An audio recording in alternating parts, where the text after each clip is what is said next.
बोलिए शिवजी भगवान की जय। तो शुरू करते हैं फ्रेंड्स।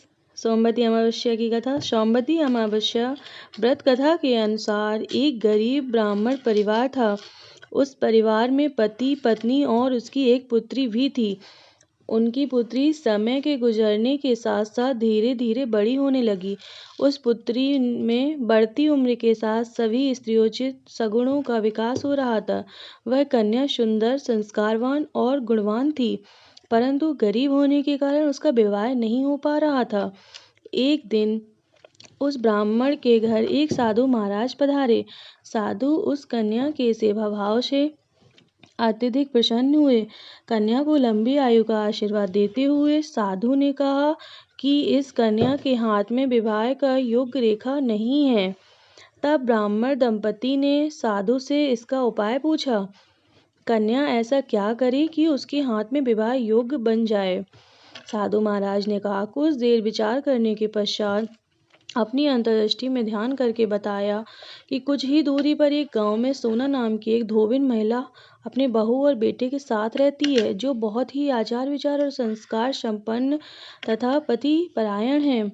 यदि वह सुकन्या उस धोबिन की सेवा करे और वह महिला इसकी शादी में अपनी मांग का सिंदूर लगा दे तथा उसके बाद इस कन्या का विवाह हो जाए तो इस कन्या का वैधव्य योग मिट सकता है। साधु ने यह भी बताया कि वह महिला कहीं बाहर आती जाती नहीं है।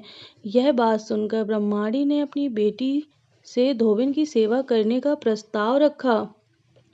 अगले दिन से ही कन्या प्रातःकाल ही उठकर सोना धोबिन के घर जाकर साफ सफाई एवं अन्य सारे कार्य करके अपने घर वापस आने लगी। एक दिन सोना धोबिन अपनी बहू से पूछती है कि तुम तो सुबह ही उठकर सारे काम कर लेती हो और पता भी नहीं चलता। बहू ने कहा, माँ जी, मैंने तो सोचा कि आप ही सुबह उठकर सारे काम खुद ही खत्म कर लेती हो। मैं तो देर से उठती हूँ। यह सब जानकर दोनों सास बहू घर की निगरानी करने लगी कि कौन है जो सुबह ही घर का सारा काम करके चला जाता है।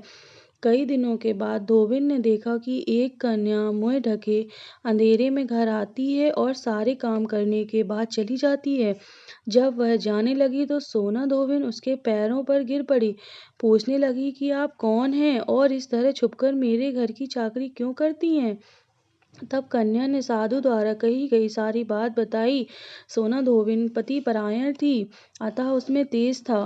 वह तैयार हो गई।